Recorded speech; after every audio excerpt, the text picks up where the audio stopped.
Madam Sharmila గారు మొన్న press meet పెడతా ఇలాంటి అన్న ఎవరికి ఉండకూడదు అని జగన్మోహన్ రెడ్డి గారిని ఉద్దేశించి అన్నారు. దీన్ని ఎలా చూస్తారు మేడం? నిజంగా జగన్మోహన్ రెడ్డి అలాంటి వారైనా?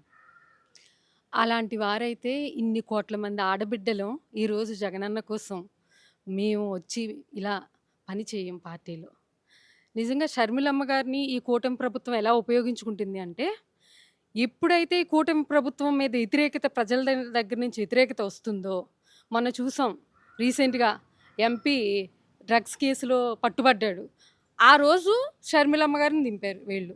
అంటే వీళ్ళు చేసే తప్పుల్ని ప ప్రక్కతో పెట్టించడానికి డైవర్షన్ పాలిటిక్స్ ఒకటి ఉపయోగిస్తూ షర్మిలమ్మ గారిని ఒక ఆయుధంలా ఈరోజు మళ్ళీ జగనన్న మీదకి వదిలారు. ఇప్పుడు షర్మిలమ్మకి అన్నీ తెలుసు. ఈరోజు ఆమెని మేమంతా గౌరవిస్తాం. దివంగత వైఎస్ రాజశేఖర రెడ్డి గారు మాజీ ముఖ్యమంత్రి వర్యులు, ఆమె కుమార్తెగా మేమంతా గౌరవిస్తాం. జగనన్న దమ్ము లేదు అని చెప్తున్నారు. జగనన్న తలుచుకుంటే ఎంతసేపు అండి? కానీ ఆయన ఒక తండ్రి స్థానంలో ఉండి, అన్న స్థానంలో కూడా ఉండి కాదు, తండ్రి స్థానంలో ఉండి ఆలోచించి కుటుంబ గౌరవాన్ని కాపాడుతూ ఉన్నారు. మరి షర్మిలమ్మ గారు ఒక నిజంగా కుటుంబంలో ఏమన్నా విషయాలుంటే కూర్చుని మాట్లాడుకుంటారు. ఈరోజు సొంత తోబుట్టునే ఆవిడ ఇలాగ ఈరోజు రోడ్డు మీదకి తీసుకొచ్చి ఇలాంటి మాటలు మాట్లాడుతున్నారంటే మేమంతా చాలా బాధపడుతున్నాం నిజంగా. అంటే టీడీపీ వాళ్ళు అని చంద్రబాబు నాయుడు గారు కూడా గతంలో అన్నారు. అంటే ఈ మధ్య కూడా అన్నారు.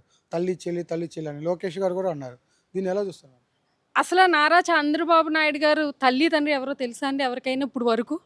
ఇన్ని 40 సంవత్సరాలు మాది రాజకీయ జీవితం అంటున్నారు. ఎంతసేపు ఎన్టీ రామారావు గారి కోసం చెప్పుకుంటాం కానీ, మరి నారా చంద్రబాబు నాయుడు గారు అంటే నారా చంద్రబాబు నాయుడు గారి తండ్రి ఎవరు? తల్లి ఎవరు? చెల్లి ఎవరు?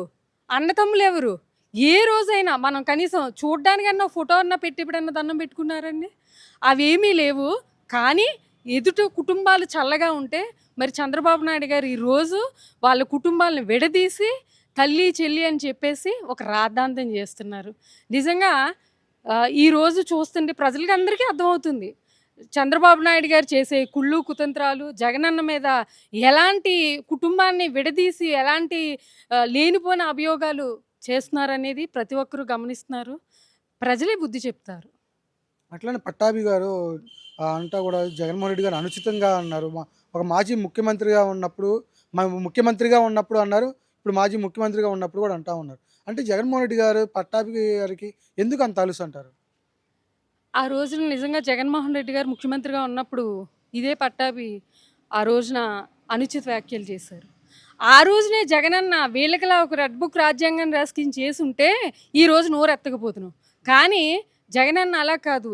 మనం ప్రజా పరిపాలన చేయాలని ఆ రోజున పట్టాభి గారిని ఏం అనకుండా వదిలేశారు కాబట్టి ఈరోజు మళ్ళీ అదే మాటలు రిపీట్ చేస్తున్నారు. అందుకు వాళ్ళు అలుసుగా తీసుకున్నారు. జగనన్న చేయలేక కాదు, చేస్తే ఎలా ఉంటుందో 2029లో చూపిస్తారు.